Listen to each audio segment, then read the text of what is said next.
Tell me what you used to. Do it for the Vine and the YouTube.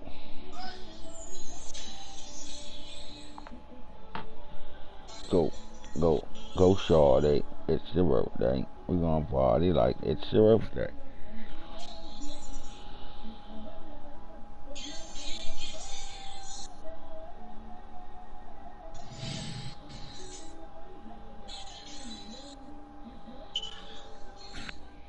What episode is this?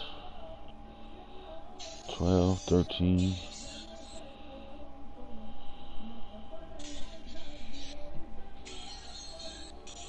Go for the Vine and the YouTube.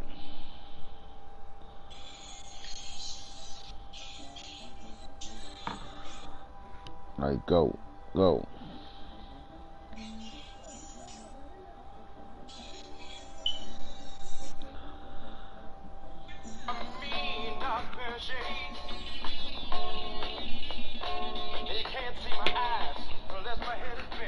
You dig.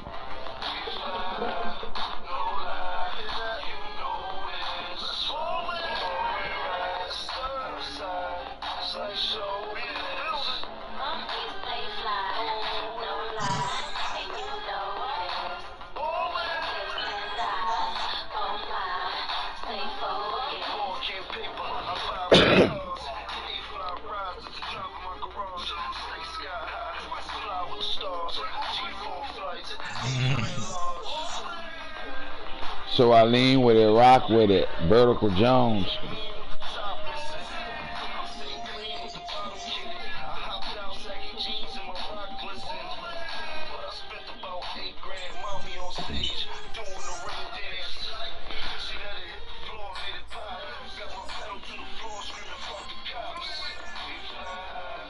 No lie, and you know it. It's like showbiz.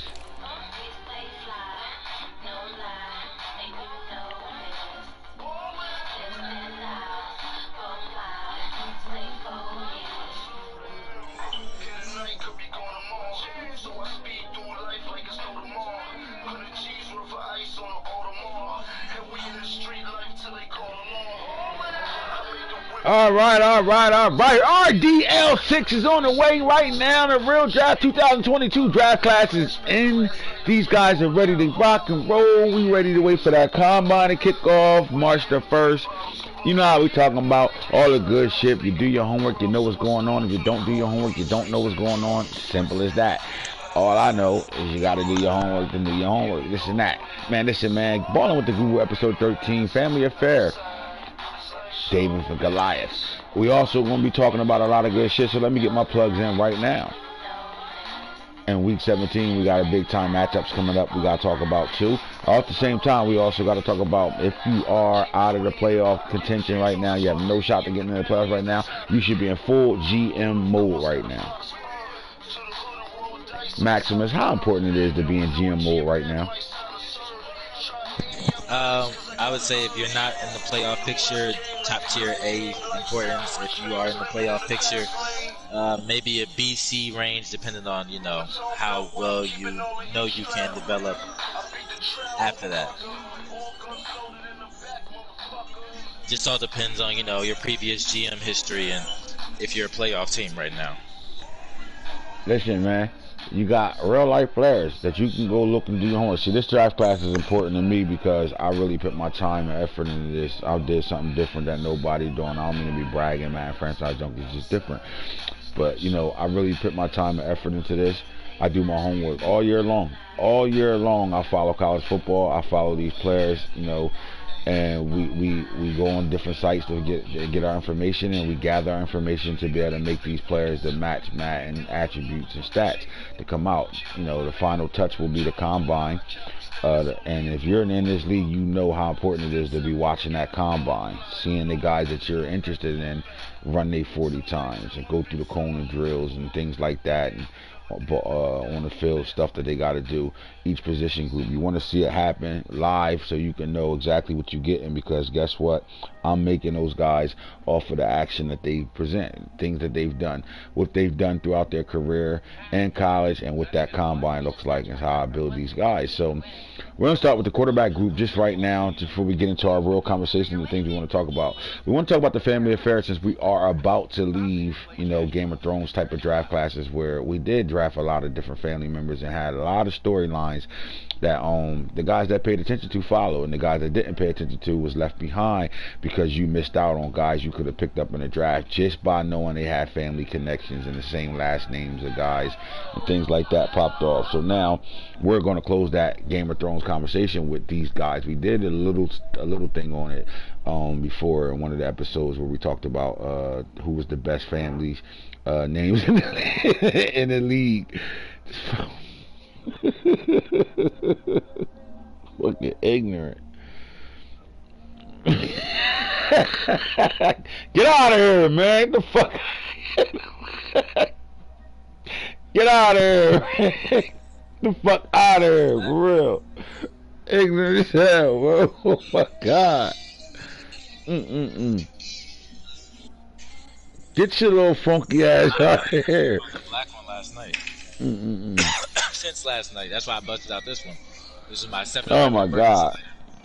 But yeah, so we want to talk about some of the things that these family members did, man. We had some big time last names that we created storylines for and pitched stories around them. So it's only right that it started with me and Max starting the Savage family, not the Savage family, I'm sorry, the Cannon family, and our storyline. You can go back to one of our previous episodes where we talked about the Josh and Seth, the Cannon brothers, and then we built storylines off of that. We also had other family members in the league that we're going to talk about. We're going to look at their stats and how they played, and who did well, which ones are that came out this last draft we just had, and what their career should look like going forward. And continue to talk that process, because that storyline will pick up in real draft, because those players are going to be, they're young enough to really be a major part of what happens in real draft with some of these teams. But we're going to start with quarterbacks, right? You go to different sites, they got different guys ranked.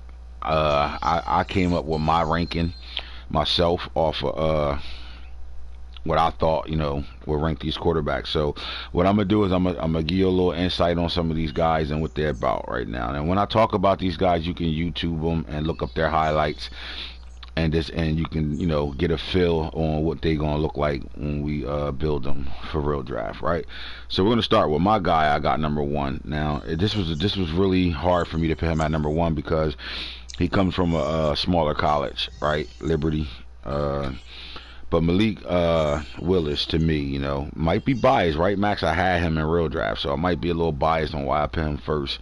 But I just think, the way the NFL is turning, what is really turning into, and especially our league, what it's turning into, if you ain't got a quarterback that can move the pocket, roll out, and can get you yards running the football, then you're not going to be able to really keep up with too many teams in this league. You got to be able to have a mobile quarterback enough. Not too many guys that got pure pocket passers left that you see really playing good football from the pocket, where they just traditional Peyton Mannings. They can't roll out. They just drop back and dot your ass up. Ain't too many guys that got that, and if they do got it, they're not successful at all what they're doing. And I really think we only got under a handful of guys that got quarterbacks that can't move, right? Robot statue quarterbacks. But also you got guys that don't have speed quarterbacks, but they mobile enough, like the Aaron Rodgers of the leagues, and these guys are mobile enough to move the pocket, and and really savvy in the pocket, where they can create things and slide past protection or protection breakdown. They can still make things happen, roll out a little bit, make you have to use QB contain, things like that, but still can throw the ball at a high level. I got Malik Willis number 1 in my on my big board, right? And the Guru's big board, young players coming in. I got Malik Willis at number 1 right now. Let me ask you, Max, do you have a problem with that? Not necessarily. I feel like the biggest problem that off the rip would be just the unproven from a smaller school. But I think he has all of the embellished talent and skill set. Let me cut you off, because if you hear my wife in the background, she be solely engaged. She ain't engaged because she enjoyed this shit. She engaged because she knows his shit. But she said exactly what you just said. Who the fuck is Malik Willis and who the fuck is at Liberty College? He shouldn't be number one. Alright, so my bad, Max. Go ahead back to what you were saying, bro. It's just with that being said, on that end, he also has the skill set of the more known quarterbacks, the Ritters, the Corrals, the Howells. He's got their skill set with a little bit more flair almost, and like NFL speed. You know, he gives, you know, that early Lamar feel, Kyler Murray-esque kind of thing, Deshaun Watson, if you will, like, and that skill set we're seeing is literally predominantly, you know, in the league right now, and is relied on and successful. And people doing a really good job. I mean, you've seen what the Eagles just did with their quarterback DT, getting that type of speed at quarterback, how it's changed their season, man. Completely changed their season once he became familiar with what they're trying to do over there. So let's talk about a little bit of Malik Willis. It's not like this guy is playing at Liberty because his skill set was only able to get him into Liberty. First of all, he went there. He got recruited by Auburn, and they offered him a scholarship. He was there in Auburn on scholarship. He came in at the same time Bo Nix came in. It's funny, Bo Nix is not on this list because I think he transferred and he's going to stay in college for a year. But he came in at the same time. These guys, you know, sometimes the transfer portal can help you or it can hurt you. The way Auburn played football, you would have thought he would have been a perfect quarterback for Auburn. Last time Auburn was relevant and went to a championship, they had a guy that played cornerback that they turned into a quarterback that was just so dual threatish. It fit their offense completely. I think they did transition a little bit to a little bit more pro-style football and not the college RPO game as much as they used to. You know, Auburn used to have a bunch of motions, jet sweep things going on, and you know they incorporated the wishbone, the triple options in the Army Navy offense, but just spreaded it out with Gus. I can't remember his name, Gus something, the head coach that was over there. With that offense they had, it was really popular. I would have thought Malik Willis would have been able to fit there perfectly, but Bo Nix came and he was like the golden child. He got there, got the starting job right away. And you know, some guys don't want to waste their talent, they transfer out. So he went to Liberty. He did have a big game this year. You want to go watch. This is what you can tell if this kid has what it takes to really play, you know, high competition at a high level. They did play Ole Miss. He did go up against Matt Corral. They lost to Ole Miss. Obviously, they was overpowered talent-wise on the field, but he stood out, and he had a shaky start of the game, but then he started lighting them up a little bit. Started to show the true talent that he had.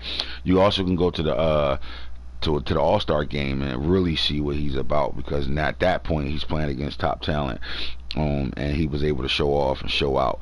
The one thing he's going to do is going to run a clean 40. He should run somewhere between a 4.4 flat, 4.42, you know, just to give it a little bit more here and there. I think you're looking at a guy that's going to run under a 4.5. I think he's somewhere into that 4.4. I would say 4.42 to 4.48 type 40 time guy. So obviously, you know, he's going to have speed. 6'1", 220 pounds. He got good size, good weight. You know what I mean? Good size at quarterback. It's not bad size at a quarterback. It's not great size that, you know, it's not traditional. Back in the day, stuck in the wrong time zone type quarterbacks. When you're looking for that 6'6" guy that just got the body build of somebody you want standing back there at quarterback. Not a lot of under center play from him. A lot of things out of the shotgun, you know, as most of these quarterbacks that we're going to talk about actually play from the shotgun. But I think because the NFL transition to that, they can get away with it. Can he go under center is going to be the question. Can Malik Willis run your offense from under center? Can he play the I formations? Can he play in the single backs? Can he run that type of style of football where, you know, he's lining up, turning his back, through play actions and making things happen? But when he's playing play action out of the shotgun and he's, you know, faking read options and he's a run pass threat, he has one of the best. He's probably one of the best quarterbacks in this draft. I got him at number one because for Madden, his skill set is better than the rest of these guys, right? He might not be the best quarterback, right? And I don't think this quarterback group is crazy good, but I think it's pretty good. We've seen better quarterback groups come out. What I do think is you're looking at that, you know, the year Lamar came out, where you had all those quarterbacks that came out. A couple of them hit, like a Josh Allen hit, Lamar Jackson hit. Who else came out in that draft class that hit and didn't hit? You had Guys that like Rosen, was it Josh Rosen? Who else came out in that draft class 2018? Didn't your quarterback come out from the Giants?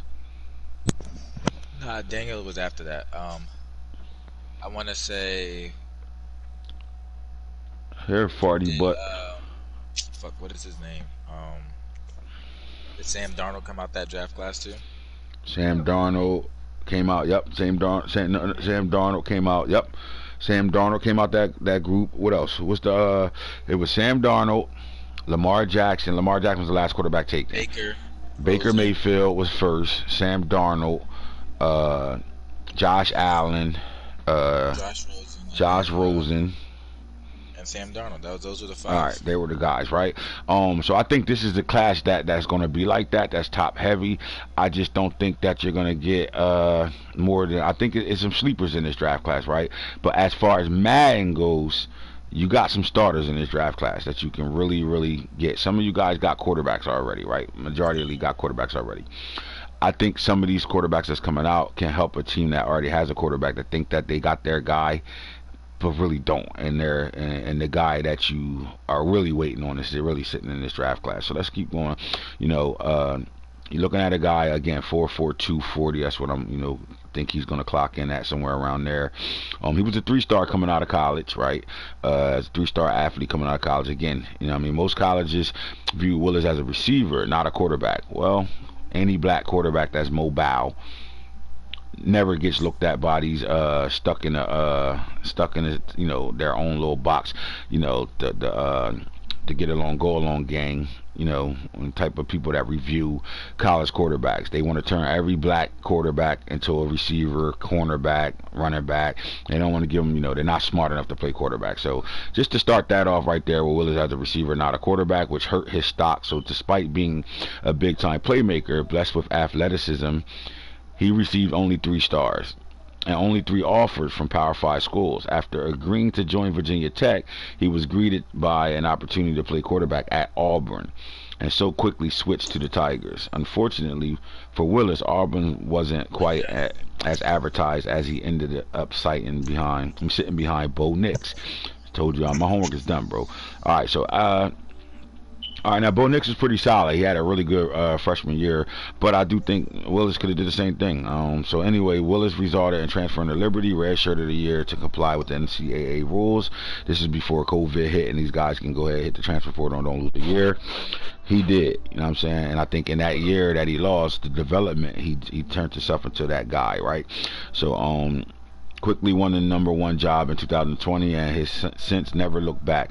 In 10 games during 2020, Willis managed 2,250 yards with 20 passing touchdowns and only 6 interceptions. Again, you think these black athletes at quarterback because they athletic, because they can do more than just throw the football. They have to play a different position, but you seeing how cerebral he really is. Only 6 interceptions, right? Numbers don't sound special. They hide the real story. Willis averaged an excellent 8.5 yards per attempt. He was consistently looking far down the field to make plays. He also added a crazy total of 14 rushing touchdowns and almost 1,000 yards rushing on the ground, all while leading Liberty to a 10-1 record, and only lost, that year, I think it was to a Power 5 school. The 2021 campaign started well for Willis, putting him up impressive shows in both the running and passing game. However, he has some issues this season. His 3-pick game against Middle Tennessee, Louisiana Monroe, highlighted a problem. He was injured these games. He was coming into those games injured. But again, I wouldn't hold that against him. Placement isn't very consistent, and he has errant throws that can be easily intercepted. Some scouts aren't yet convinced he can make the transition to the drop back passing game in the NFL. That's the problem. In the NFL, they keep screaming this drop back passing game shit, and in all actuality, it's not that anymore. The league is changing, man, and what happens is the get along, go along gang don't want to admit to the change, because they get to take another one of those positions that they deem for only white guys, and can play those positions at a high level and be smart enough to play these positions. That you're starting to see that athletes, no matter what your race is, whatever walk of the world you come from, or nationality and all that, if you could play, you could play, period, right? So they're starting to get old when they keep calling these guys, oh, he should have played receiver, he's an athlete, blah, blah, blah. This guy's a quarterback. He's definitely an NFL quarterback. We've seen guys in the league that he kind of mirrors. If you were to say who he played like, I want to say he played, to me, he's a less athletic Lamar Jackson, right? Or as fast as a Lamar Jackson. Same thing with Buddy. I think he has like the early stage Mike Vick game about him. I would say more like Tyron. What's the kid that played quarterback for the Chargers but got hurt this year. And remember, he was the Chargers quarterback, got hurt, then Herbert took his job. He was the quarterback for the Browns, got hurt, then Baker Mayfield took it. I think he's a Tyrod Taylor. But I think he's a more improved Tyrod Taylor. All right. I wouldn't say Steve McNair, because Steve McNair played with country football. He was a country strong ass motherfucker. You know what I'm saying? Steve McNair was like a fullback with quarterback talent. Could you say a little bit more like balanced RG3 coming out of college? Nah, I think he's a better passer than RG3. I don't think with Malik Willis you got to cut the field in half like RG3. RG3 played off the rollout, pass run concept, right? I think Malik Willis can actually read defenses and see the field a little bit better than the RG3. I want to say Tyrod Taylor. That's who I feel like he plays like, Tyrod Taylor. That will be my strong comparison. All right, so let's look at the scouting reports on his strength, right? This is what you're going to be looking forward to when you decide if you want to draft the fastest quarterback in the draft. Very confident passer and shows good accuracy and feel within the rhythm. Show better ball placement from the previous years and throws very catchable passes. Excellent arm strength. Sprays the ball anywhere on the field, especially when given a pocket from which to deliver. Willis, he will step up into a pocket while looking downfield, reset his feet, and deliver. And that's exactly what you want to see on those guys that can move around. And while he's moving around, he's still looking downfield to throw the football. Generally accurate on intermediate and short throws. Flashes anticipation and placement on intermediate outs, and the ability to lead receivers on deeper throws. Now that's perfect for an NFL quarterback, right? That's perfect for Madden too. I mean, guys like to throw outs, drags, things like that. Well, he seems like he could fit those type of passes in, right? He's going to throw a good out. He's going to throw a good drag route that you can catch and run with, what most guys are doing. And he can throw the intermediate routes, which is the crossing routes that guys like to throw. And just for, a bit of extra hot sauce on the spin, he can hit you deep at any moment, right? So far we're looking at a guy that's really serious and can play the ball game. Again, this is why I got him at 1. Goes through his reads quickly, especially considering his lack of experience. I'm going to say that again. Go through his reads quickly, especially considering his lack of experience. So remember in the beginning when they started screaming, doesn't see the field well, throws interceptions, easily get picked, he should play wide receiver and all that shit, because now you're getting the same conversation. You're starting to talk about how his brain is. He's smart. His IQ is pretty solid. Willis is patient and allows routes to develop. He doesn't scramble more than necessary. Now, when you got a guy that got 4.2 speed that can run and can play the run game as well as some of these running backs in the league that can literally, turn it on and turn it off when he wants to. And I mean that when I say this. If you go look at this guy highlight, he's not looking to run first. He runs when he has to. He's a quarterback first, a runner second, right? Supreme athlete and shows impressive power and contact balance, and is a patient runner with good vision to see all the field. That's what makes him a dog. I think that's what puts him in that Michael Vick, Lamar Jackson category, because they can make things happen while they're running, because they're patient and they're faster. They're moving at a faster speed than most guys that's chasing them, because they're doing it comfortably because they see things happening before it happens. And that's what make good guys with elusiveness, like the Barry Sanders of the world, and those type of guys make guys miss and look like they're just at a faster speed. Like a Reggie Bush looked like he might have ran a 4.1 on the field.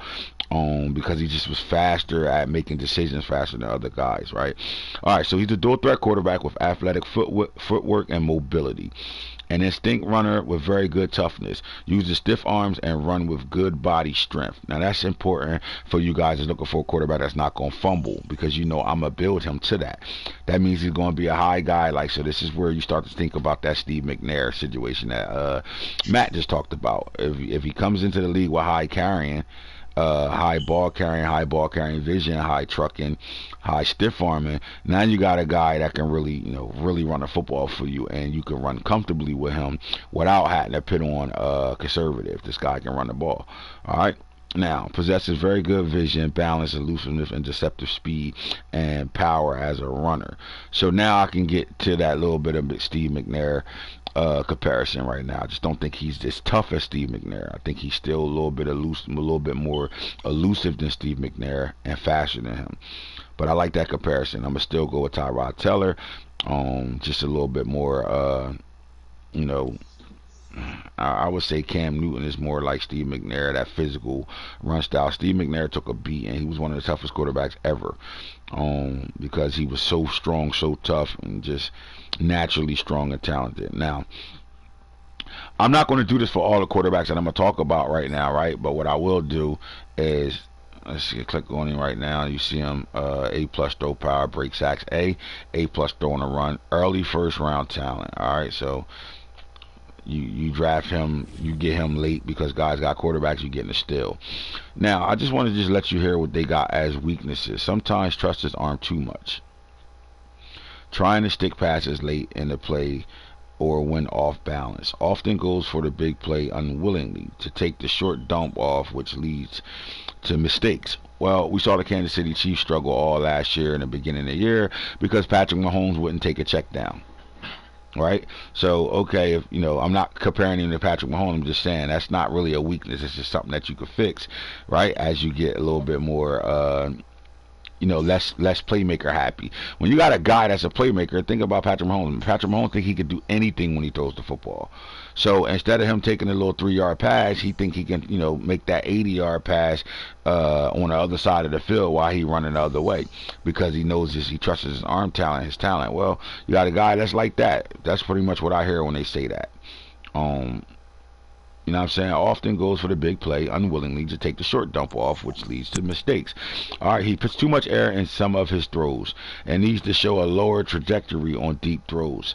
All right, so he's saying they want to play with his low accuracy right now. Okay, you throw a bomb, but I think if you didn't pick that much air under this bomb, it gets there. Guys hold triangle in this league, so if you got a floater every time you throw the ball, well, guess what? As a user, you can control that. So that don't really matter to us, right? Needs to improve his touch at all levels and know when to gun it and when to take something off the throws. Accuracy is solid, but not great. Needs help with footwork. After they just praise him for his footwork, will need to develop a more regiment style in the NFL. Too often fails to give receivers a chance to make plays after the catch is similar to 49ers Trey Lance and putting too much mustard on the ball. Will need to learn how to throw a more catchable ball. Marginal height, which will prove more of a detriment in the offense that asks him to drop back from the center more often. All right, well, we didn't seem to have a problem with Drew Brees' height or Kyler Murray's height or Baker Mayfield's height, so we're not going to care about his either, right? Willis possesses the best athletic ability of any quarterback prospect in this year's class, without a doubt. He is strong, has a powerful running style, is super fast and elusive, with probably the strongest arm in the class. Remember that. Listen to the key things that I'm saying right now. Just that little paragraph that I read to you, Max. What do you think this quarterback is going to look like? Oh my God.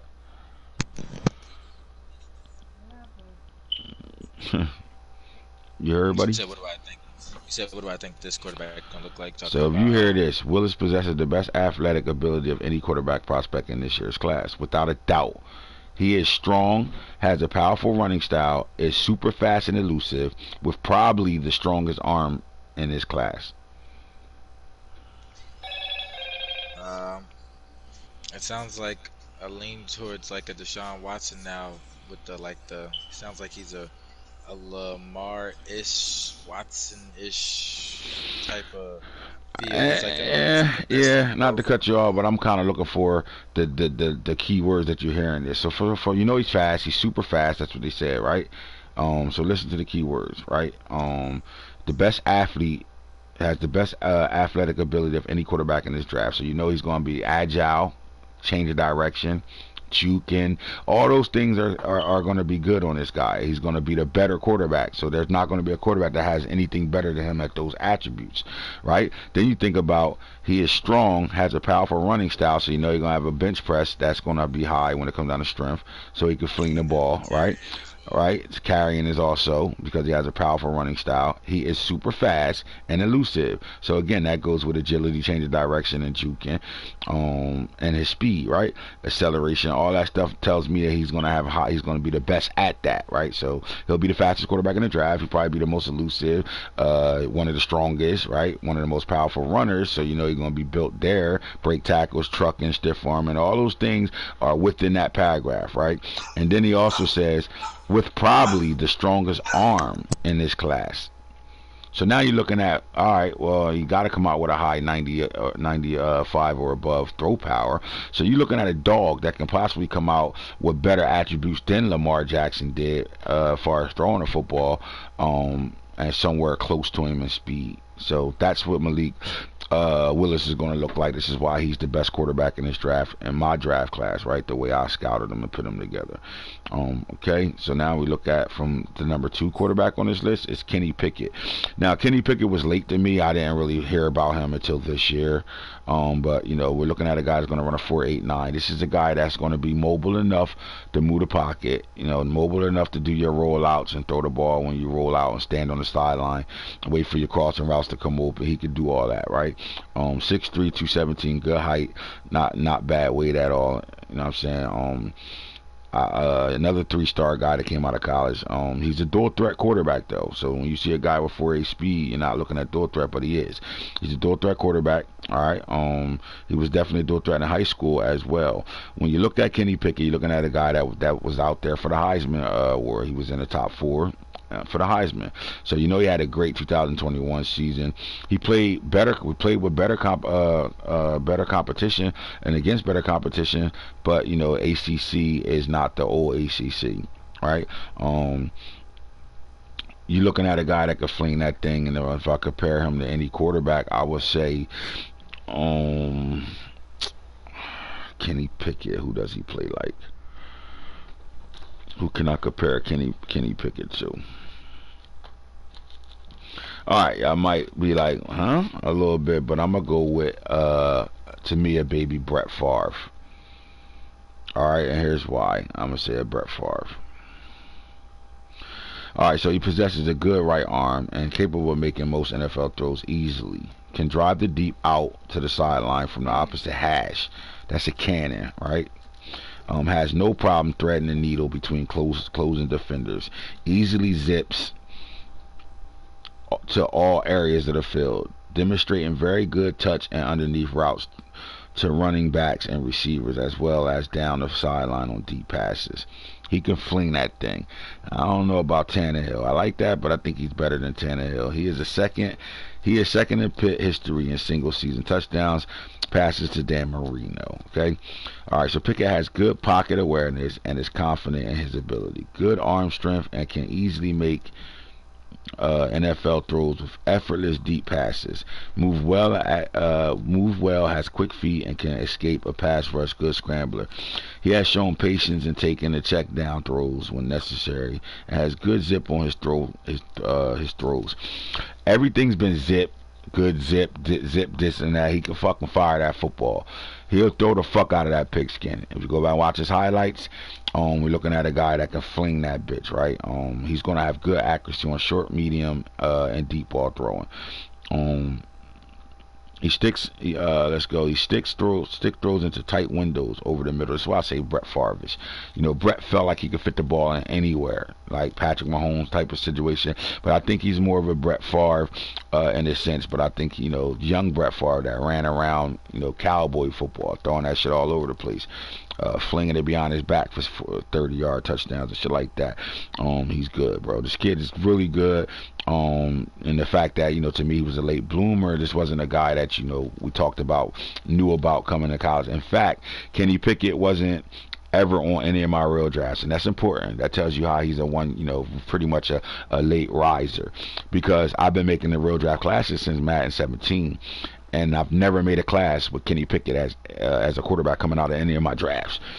So that's a late bloomer. So what I'm gonna say to y'all is this is a Brett Favre type quarterback. This is a guy, that's gonna come out with about 85 to 86 speed, depending on how well he runs the 40 in real life. Right now we're dealing with a guy that can sling that bitch, exactly that. So you take a look at his highlights. He made receivers that wasn't great receivers look like they were great receivers at Pitt. And he had a really, really good season in 2021. I think Kenny Pickett should be somebody, like, if he get drafted from anybody in our league, that person that drafted them a starting quarterback, and they drafted them a guy that's going to take their franchise into the summertime. Simple as that. And he's going to do it with pinpoint accuracy. I mean, we're looking at 90 overall when it comes down to short, medium, deep throwing. He can throw under the pressure. He doesn't fold. He's not scared to fit passes in. When you're rolling out and you got that acrobat chasing your drag route, he got the arm strength to fit it in where you can catch that bitch and fall.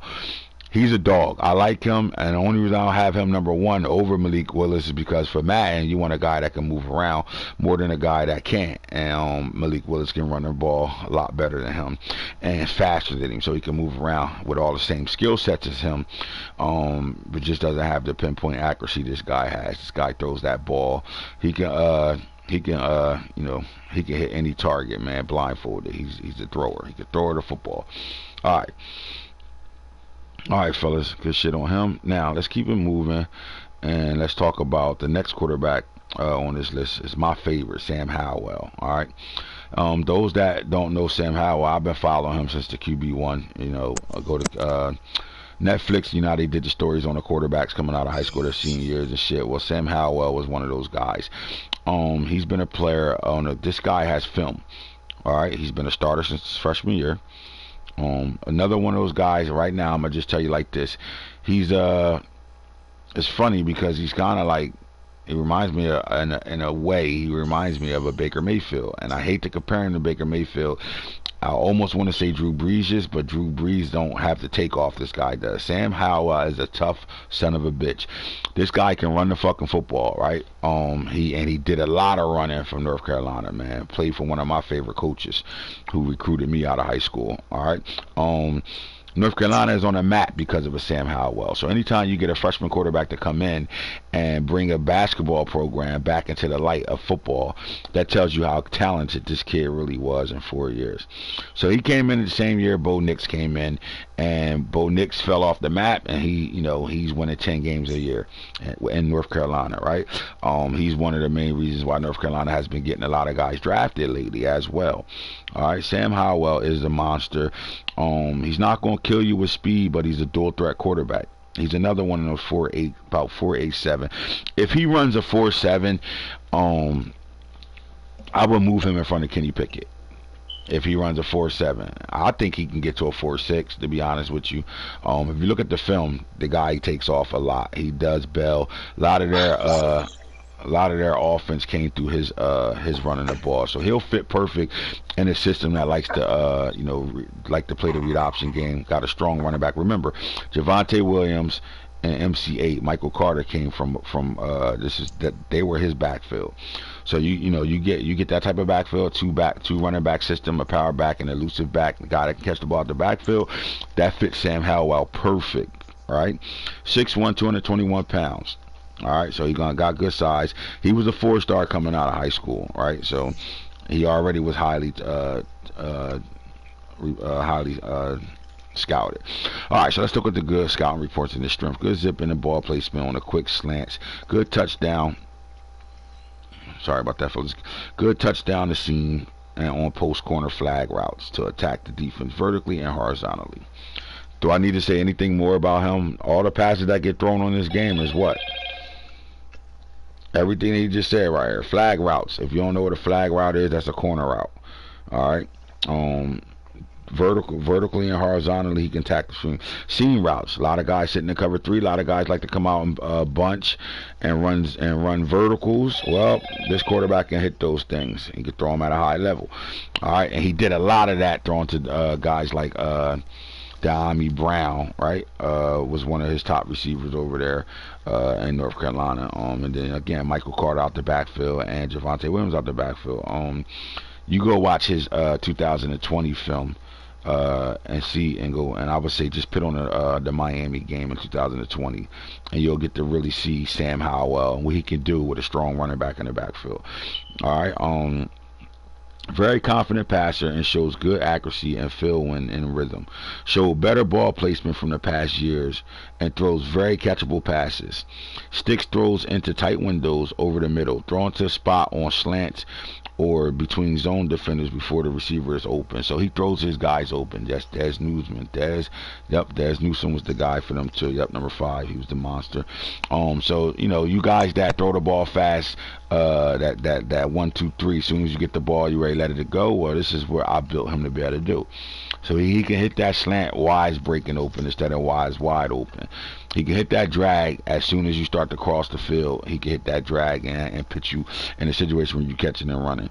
I really like this quarterback. Good accuracy all overall, including excellent accuracy on short timing routes. To backs and receivers, what have I been saying? If you got those type of running backs, he needs a running back that can catch the ball out the backfield because he uses his running backs very, very well. All right, placing the ball slightly in front to lead receivers to potential yardage after the catch. Who doesn't want a quarterback that can throw the ball so comfortably that you catch that bitch with no worries of running after the catch? You're not going to have to catch it, slow down for it, wait for it. That thing going to hit you right where you need to be hit. Not going to hit you with the strongest arm, but he's going to hit you with one of the most accurate arms you're going to see in this draft. All right. Okay, so now we keep looking at him. Athletic quarterback who is a threat to leave the pocket and gain positive yardage at any time. Possesses very good vision, balance, elusiveness, and deceptive speed and power as a runner. That's why I think he's going to run faster than a 4.8 because his speed is deceptive. When you watch him on film, at times he look like he's a 4.6 guy, and at times he look like he could be a 4.8 guy. Athletic quarterback who has the threat to leave the pocket and gain positive yardage at any time. Remember that. Good vision, good elusiveness, good balance, deceptive speed. Remember that. Footwork. Howell has some of the best footwork I've seen from a college quarterback. His ability to create a base for himself is amazing. I have barely seen any heel clicks or crossing feet in the dropbacks. Also, he escapes the pocket very well and can create space for himself. So just think about this at the combine when you're watching him play at the combine. You're looking at his feet work. The things that they're going to be judging these guys off of. You're going to hear the announcers, all they're going to do is praise him. Because feet work, in the NFL scout mind, feet work is going to lead to the throw that you can spit in the window. In the NFL, where the passing lanes close really fast, in the game of Madden, where the passing lanes close really fast, you're gonna need a guy whose footwork, who drops back 1, 2, 3, and you're not gonna have to, get his release to fix. You know how you fix that? You fix that with the way, whatever throwing style you have for this guy. Well, obviously I made him, so I got the right throwing style on him. That throwing style, as soon as you get to your drop step, he can throw the football and is in firing mode. So when you get something like gunslinger on this kid, you are dealing with one of the better quarterbacks in this draft. Howell makes easy throws look easy underneath and has a pretty deep ball with lots of air underneath it. He's a dog, bro. All right, so that's my number 3 quarterback on this board. And again, if he runs a 4.6, he moves to number 2 in my opinion. All right, the next quarterback we're going to talk about is Matt Corral. At times, Matt Corral was the number 1 quarterback on this board, and at times, Matt Corral, to me, dropped out of the top 10 at quarterback on this board. All right, but when you get him on point, I think if Lane Kiffin had another year with this guy, we'd be looking at the number 1 quarterback in the draft. Flat out number 1 quarterback in the draft. All right, so some boards got him number 1 right now. Some people think he's gonna go to the Washington football team, but this is what you're getting with Matt Corral. This is why I fuck with Matt Corral for sure. All right, 6 foot, 200 pounds. You're looking at, small quarterback. I got him under that, as you can see where I got him at, 6 foot, 198. I got him under that because I do think he's about 190, 195. But don't let that small quarterback frame fool you, because this is what you're gonna get with him. You got a guy that got a laser cannon of an arm. I promise you, cannon or arm, and can throw the fuck out of a football. Doesn't really use his legs to match his 40 time, which is a 4.65. So now you're looking at a quarterback that's a great Madden quarterback now, because you're looking at somewhere between 87 speed to 88 speed, right? So now you got a guy that can move the pocket, roll out, and get you yards if you need to take off, and it's 3rd and 7. You need to run with this quarterback. You can absolutely do that. He was another one of those 4-stars that came out during his high school years. He's a dog. He red-shirted, sitting behind Jordan Tama in 2018. Corral started in the 2019 season as a starter, but quickly was injured, and that's what killed him. That's why I said, if he played some more football, we're looking at the best quarterback in the draft. And I know I've said that, Sam Howell, but I do think that about him. But because of the injury, he can easily drop out of that top 5. All right, so let's take a look at him and deal with what you're dealing with, Matt Corral. You want to know how I built him? This is how I built him. Generally accurate on the intermediate and short throws, flashes anticipation and placement on intermediate outs, and the ability to lead receivers on deeper throws. Corral is very athletic and very good runner. In 2020, he had 112 carries. Think about that. 506 yards. Now, how good are you really on 112 attempts with 506? All right, he also rushed 4 touchdowns. A dual threat quarterback with athletic footwork and mobility. An instinct runner with very good toughness. Uses stiff arms and runs with good body strength. For 6 foot, 198. So I said, don't let that size fool you. Very good scrambler, elusive and agile in the pocket. It makes him difficult to sack and allows him to extend plays. What do you want to do in Madden? You want to extend plays. The more you can roll out, the more your routes open up, right? Alright, so there you go. You got that. Quick processor. Set up quickly and has the instincts to find targets on the move. Corral has been an amazingly effective, high-value passer and one of the most productive rushing quarterbacks in the country. An almost unique combination in this 2022 NFL draft. Now, look, I don't mean to get on some political shit or whatever like that, right? But with the white quarterback that's dual threat and mobile, they talking about he matches what this class is. He matches what the NFL is right now. But when we're talking about Malik Willis, they should have moved in the receiver. You get what we deal with? This shit is crazy right now. This is why Malik Willis is my #1 quarterback on this board. And because of things like that. Why is Matt Corral as an elusive quarterback that can run the ball, the best runner in college right now, and it fits what the NFL is trying to change to? But Malik Willis should have played fucking wide receiver or cornerback, right? All right, let me get off of that, get back to Corral, because I really like Corral, and if you played in real draft with us last year, you knew Matt Corral had a fucking cannon. So I asked the person that had him first, what was his throw power, Max? Or Nano, because you ended up with him. 96. You remember that offhand? Yeah, 96 or 97 for sure. Yeah, because I thought I made him a 98 throw power.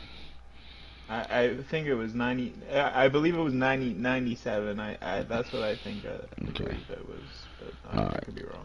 Well, Matt Corral's going to better whistle that football up and down the field. And then he's fast enough, because that 4.65, if he run a 4.5, you're looking at a guy that's under a 90 speed, but not by much. Right now, at that 4.65, you're looking at an 88, 89 speed guy, but the acceleration on him is in the 90s already.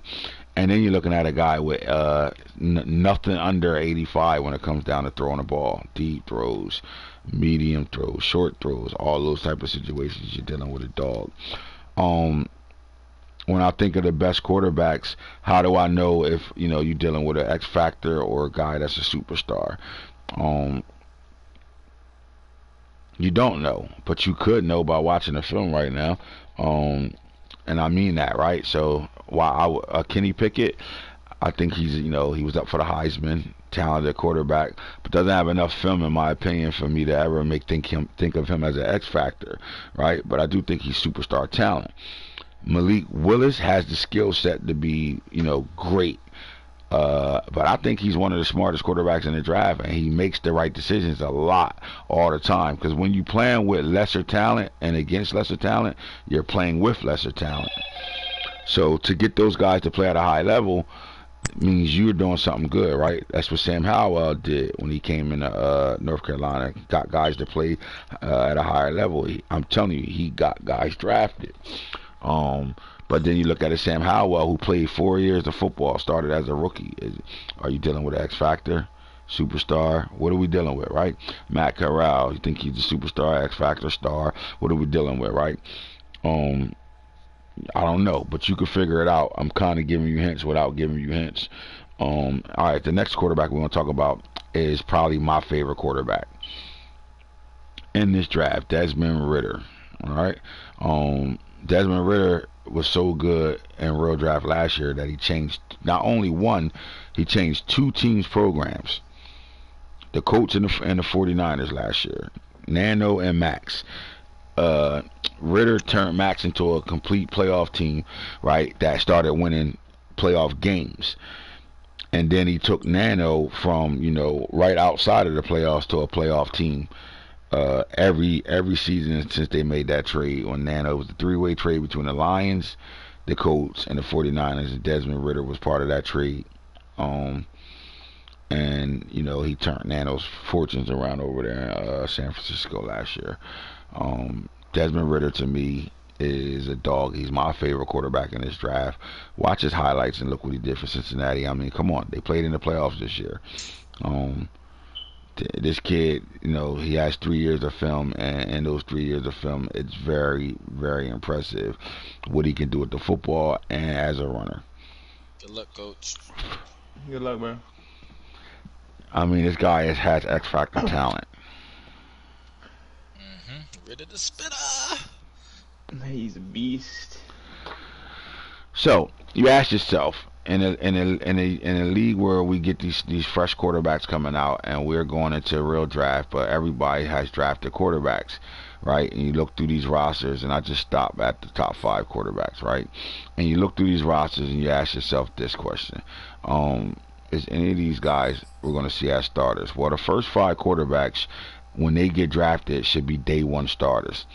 Now, can Kenny Pickett be better by sitting a year? Can Malik Willis? Can Matt Corral? Can Desmond Ritter? I think they all could sit a year. But I think, it's 2 out of the 5 that has to play right now.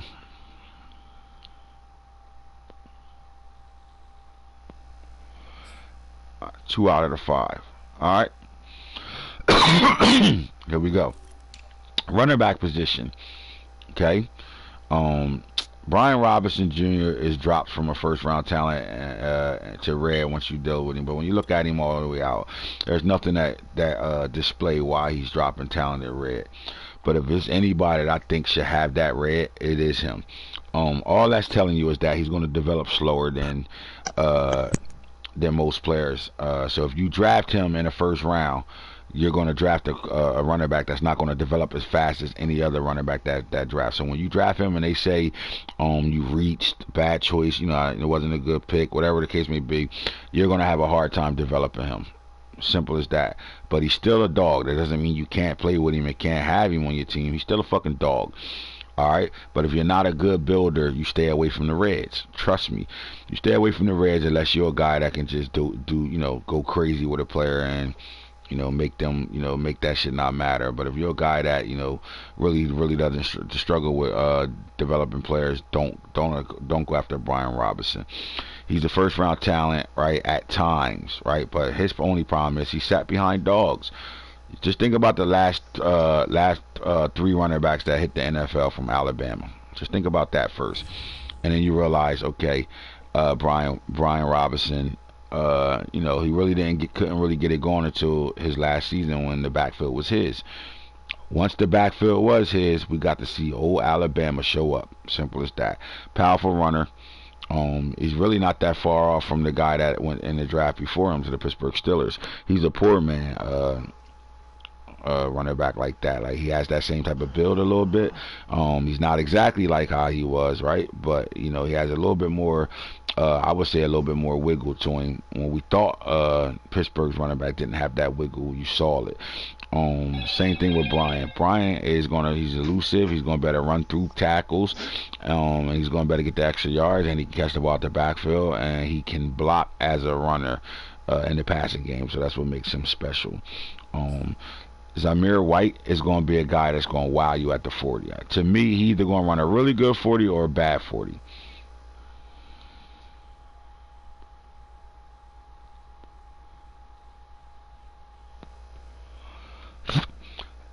Zeus, right? His problem was he dealt with an ACL tear early on in his career. So, and then again, Georgia sends out running backs every year. So because of that, he had to wait his turn. And to be honest with you, if you got to see him a little bit ahead of schedule, he's this good. He kept some really, really good running backs on the bench. Really good running backs on the bench, right? They are loaded in Georgia when it comes down to running backs. Give me a second. That's Mom Duke's got to make sure she's good, although she's right downstairs. What's up, Mom? Huh? Nah, it ain't time for no medicine. I just gave you medicine literally an hour ago. I have to give you, take one of them ibuprofens.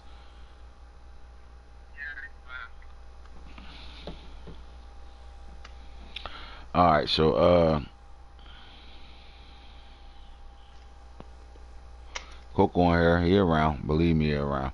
Alright, so again, Zamir White had some really good backs in front of him. At the same time, Zamir White held off some really good backs that's on that roster right now. They got some 5-star and 4-star running backs that's on the roster right now that he kept on the sideline. Alright, the fact is, James Cook was so good that James Cook's got some time while Zamir White. I thought, the keys would have been handed to James Cook, but Zamir White got healthy, and that's that. I'm going to scout him real fast. Alright, again, I think when you look at the 40, you don't worry about that talent from first round talent to fourth round grade. All that means is he just gonna develop a little slower. But a guy like me, if I played with this guy, I wouldn't be worrying about it. I would draft him. Now, do I wait till the 4th round to get him? Probably not. You do that, you missing out on a good running back. I think he's gonna run a good 40 though. I think he's close to a 4.3, and I didn't know that. Like, if you watch him play on the field, it's really not that much film on him. But when you do watch him play, he doesn't show elite speed like that, like 4.3 type speed. You don't really see it at all, really. To be honest with you, you don't see it. But when you really look at this guy and you think about his build, I'm gonna just give you a little bit of quick here and there on him real fast. Give me a second. Alright, here we go. Alright, so you're looking at a running back that is projected to run a 4.43. And that's why I said, like, you don't really see Blazer. Like, because this is the thing. Dalvin Cook's little brother, James Cook, looked like he, should be a 4.2, 4.3 guy when you watch him play, right? The speed on the field, it just looks different. But some guys just got game football speed, and some guys got that 40 time track speed. Just because they don't run a good 40 don't mean they can't break 70, 80-yard runs and not get caught in the NFL. He runs a 4.43, and he should be projected. I think he's going to run a faster 40 than that. Again, it goes two ways. He's either going to run a faster 40 or he's going to have a bad 40 day. This kid was a 4-star coming out of high school. Monster running back coming out of high school. You go back and look at his high school football tape, then you'll understand why he's a late bloomer for Georgia, because he got hurt right here. So he had a terrible list of injuries. Tore his ACL in 2017 and in 2018. That's just why I said he either gonna have a good 40 or a bad 40, because you coming off of 2 ACL tears back-to-back years. He's fast, bro. This kid was faster, but that hills, you got to catch up to that. You got to really catch up to those injuries. Will need to be checked out thoroughly, right? White has some hip stiffness, which limits his elusiveness and lateral movement in the open field. This is why he doesn't look like he runs a 4.4 at times, because a little stiff in the hips, right? Despite having elite speed, now how do you say that after we just said what I said? Despite having elite speed, doesn't really bring anything to the table as a receiver, although his hands are decent. This is why you see that red drop on him, because he's not a good receiver out the backfield.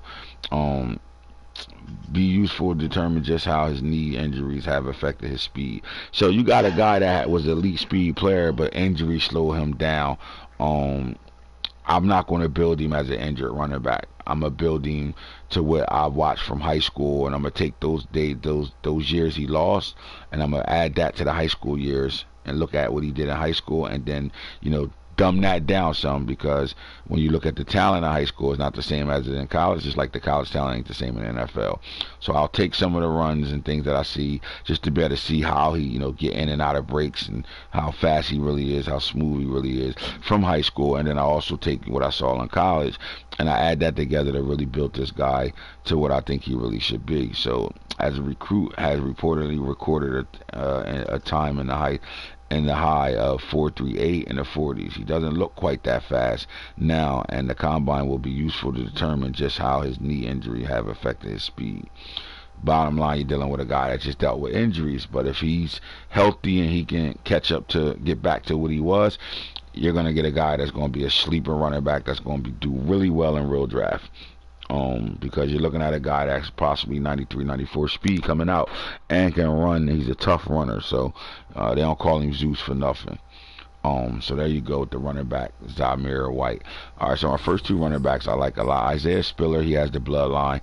I think this kid is elusive, but he's big, 225. You wouldn't expect him to really break tackles the way he does, but he does a good job at breaking tackles. Really good vision. There's nothing really you can say. If you go look at the Spiller that played in the NFL. Anybody can give me his first name. I just can't think. TJ is a CJ Spiller. CJ Spiller, his cousin, who played for Clemson. They don't have the same running style at all, but you can see similarities in some ways with him. I do think he can catch the ball really well out the backfield. Really well out the backfield. The next kid, from Notre Dame, I thought would be the fastest running back in the draft. All right, but he's not going to be. Trust me when I tell you that he's not going to be the fastest running back in the draft. But this kid has the potential to be the fastest running back in the draft. Little built body, 5'9", 200-pound kid, but he's elusive as shit. Probably the most elusive. Him and C.J. Verdell, those type of backs. These guys are very elusive. They will make you miss. It's hard to find them behind big offensive linemen. I think he'll be a great Madden addition. If somebody draft him, they got to start him. He's going to be a good running back to play. I think if you think about our Madden league, what type of back you getting, think about where Jaleel Ruggs is at the Tampa Bay Buccaneers. He's a bigger back, but think about the speed and the things he do. Over there for the Bucks. I think they have that same type of similarity. Karen Williams. Watch the Bucks game, see what they do with their running back. This is what you're getting out of this kid right here. The number 5 back on here, he won the Doak Campbell Award. He was the best running back. I thought he was the best running back in college last year, but Breece Hall is the best running back in his class. But Kenneth Walker III is super elusive, super deceptive speed, great catching the ball out the backfield, great vision, more than a one-cut back, can run through to arm tackles, in his second level, he's running by DBs, dog at running back, as you can see, A+ juke, A+ truck, A+ ball vision. He's a monster. You're going to take out another guy that drops mid-4th round. I think the size kills him. Let's see what Isaiah does. He drops mid-5th round. This guy stays true to talent. He's a 3rd rounder. He's just there chilling. All right. There are your top 5 at that position, quarterback and running backs. Now, if I'm drafting a running back, which backs out of these 5 ought to turn red? These red backs aren't first-round backs to me anymore. I'm dead ass, but that doesn't mean they're 2nd round, 3rd round backs. That don't mean you got to go get them in the 4th round, 5th round, because they say that. I wouldn't draft them in the 1st round, because you're gonna be drafting a guy that's not gonna develop the way you want him to develop. Is there any superstar running backs in this draft class? From the top 5, I think we have 3.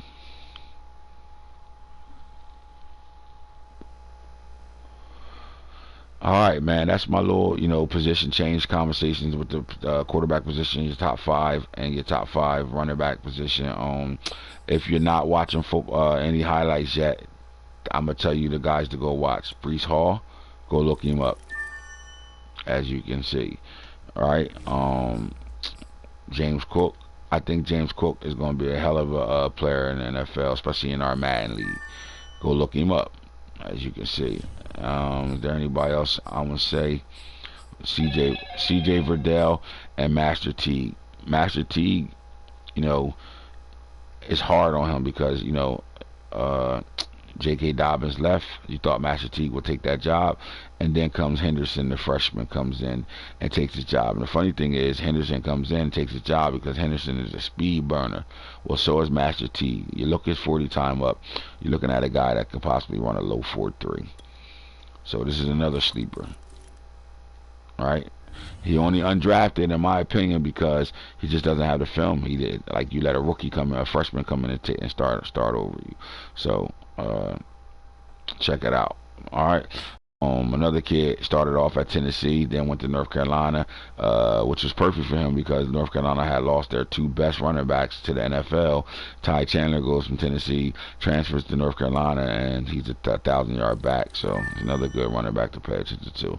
I'm going to make Journey. Trust me, I'm going to make Journey. I didn't make him yet, but I'm going to make Journey Brown. I will always pick Journey Brown in my draft class. Believe me, I always will. You know, Journey Brown would have been the best running back in this draft class for sure. But he had something going on with his heart, and he had to stop playing football. He had to retire from the game of football, which was sad because he was on his way to something special. But I'm gonna always make Journey Brown. Trust that. We'll get back. Next time we come back on, we're gonna talk about the receivers and the tight ends. Other than that, that's my little draft conversation. Holler at me when you holler at us. You heard?